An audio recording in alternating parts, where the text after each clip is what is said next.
Planning a Disney vacation, but not sure if park hopper tickets are worth the extra $80 per person? Well, we're sharing what Disney doesn't tell you about park hopper tickets that could save your family hundreds. Plus, stay tuned until the end for our time tested park hopper strategy that maximizes your time in the parks and saves you money. Up next.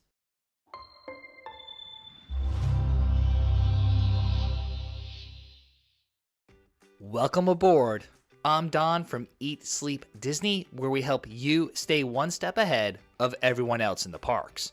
Unlike Disney's base ticket, which only allows you to visit one park per day, the Park Hopper gives you flexibility to visit multiple parks in a single day.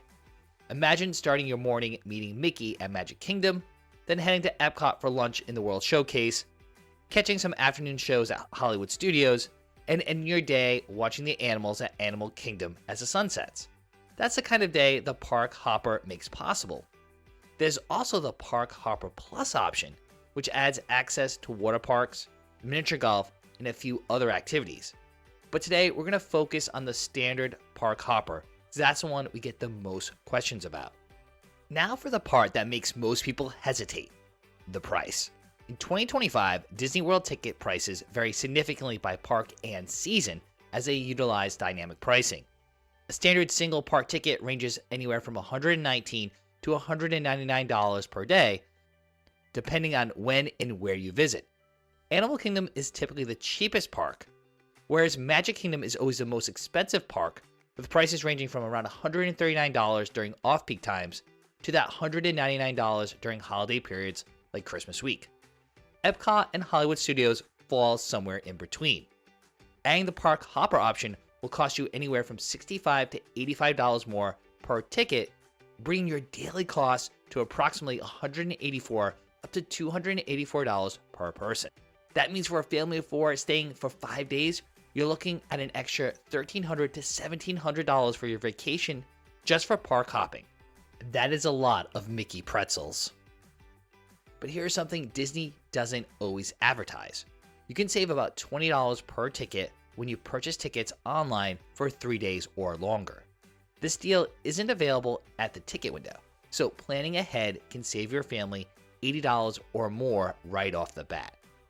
On one important note, you can't mix and match ticket types during your stay. You'll need to commit to either park hopping or standard tickets for your entire vacation. Now, even if you've been to Disney before, we want to walk you through the park hopping process because it's changed over time. First, you'll have to choose your starting park for the day. You'll head there, scan your Magic Band, or use the My Disney Experience app to scan into the parks and enjoy that particular park. When you're ready to hop, you simply exit and head to the next park of your choice. You can visit all 4 parks in a single day if you want. Now, the good news. Disney removed their post-pandemic 2 p.m. park hopping restriction in January of 2024, returning to the pre-COVID policy where you can hop between parks at any time of the day. You can hop whenever you want, which gives you much more flexibility. But here's the catch that Disney doesn't emphasize. Park entries are subject to capacity limits. During peak times like spring break or Christmas, some parks may reach capacity and temporarily stop letting people in. We've seen families waste precious vacation time trying to hop to Magic Kingdom only to find out it's at capacity. It's a tough moment, especially when the kids have their heart set on seeing the castle.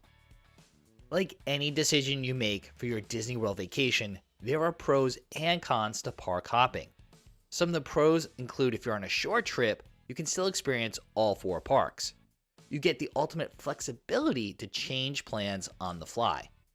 With park hopping, you can access dining reservations across all the parks. This is a huge benefit when trying to book those hard-to-get restaurants. And you can escape crowded parks by checking the app and hopping to a less busy location. But there are definitely cons too. The cost is significant, especially for families. Transportation between parks eats into your actual attraction time.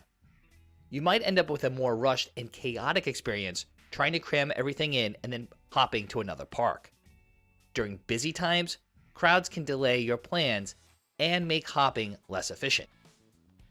And of course, we've encountered all of these experiences when trying to park hop. Imagine starting the day in Animal Kingdom. The park is packed, and wait times are hitting 2 hours plus for Flight of Passage. And of course, your kids are getting a little cranky. Let's be honest, so are you.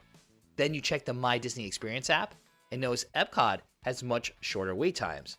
Within 30 minutes, you can be enjoying air-conditioned attractions at Epcot and some drinks at the World Showcase, salvaging your day. But there's also other scenarios. Say you're traveling during spring break and you want to hop from Hollywood Studios to Magic Kingdom to catch the fireworks. You exit Hollywood Studios towards the end of the day, like everyone else, and spend almost an hour waiting for transportation and getting through security. By the time you arrive, you've either missed half the show or you're stuck all the way down at the end of Main Street and can barely see anything. Then, paying for park hopping feels like a complete waste of money. So, who exactly should buy park hopper tickets? Well, based on our experiences, we feel park hopping is great for Disney veterans or those who know exactly what they want to do in each park. If you're heading out on an adults-only trip where stamina isn't an issue, park hopping might come in handy.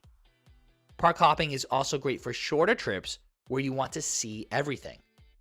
Foodies will also appreciate having a park hopper so they can experience all the restaurants throughout the resort.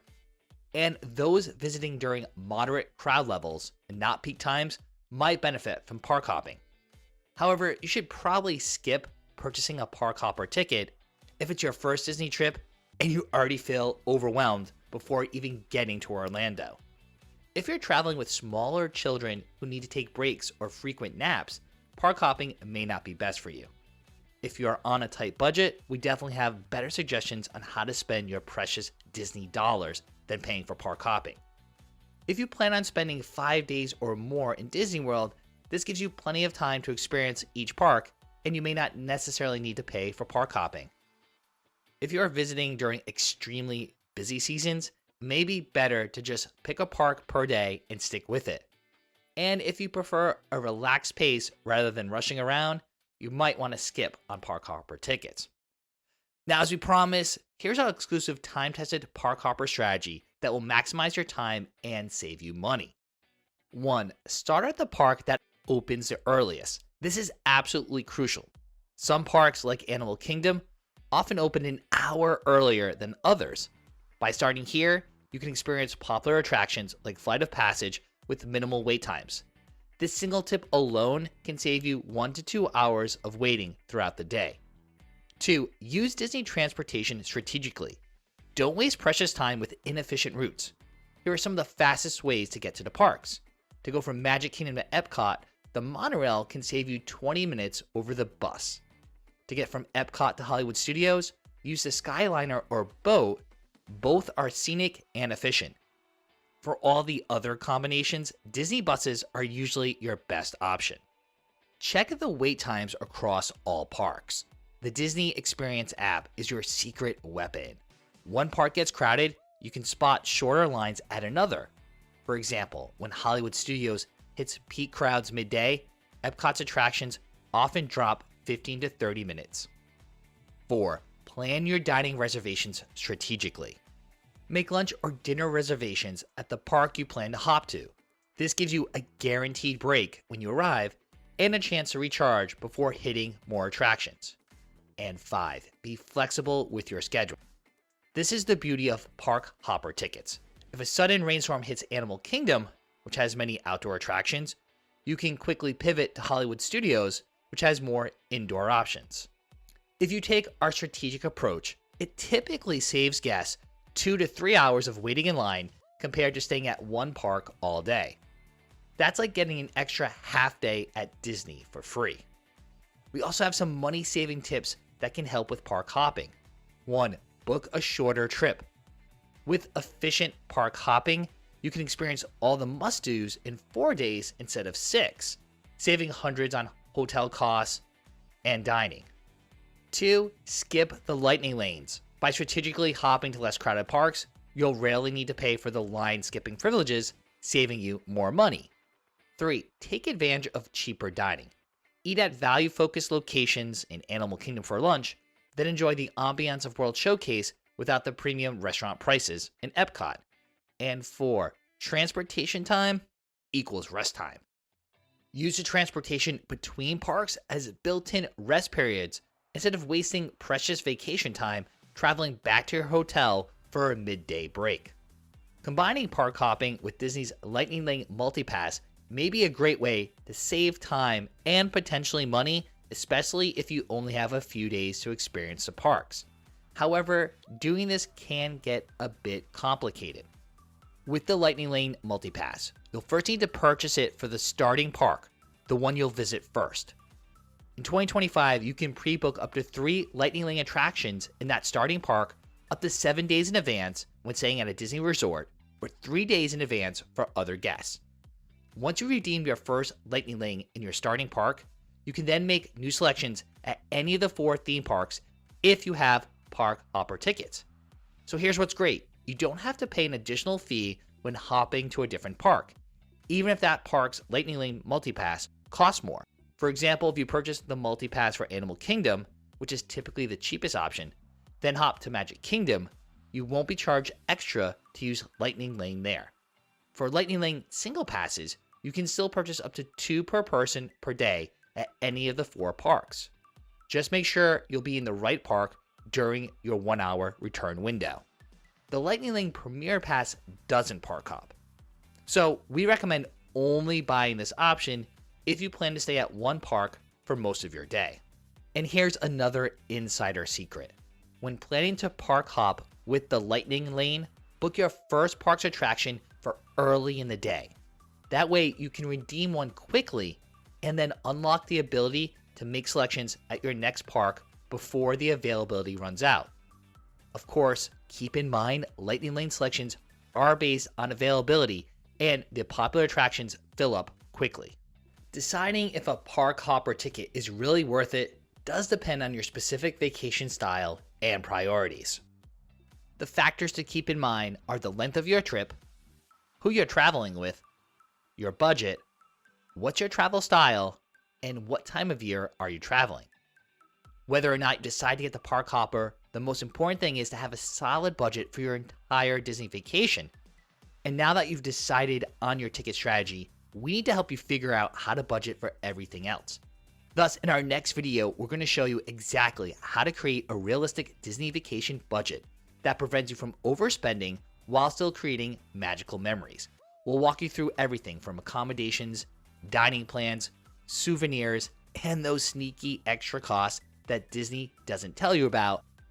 That way, your next Disney vacation will truly be unforgettable.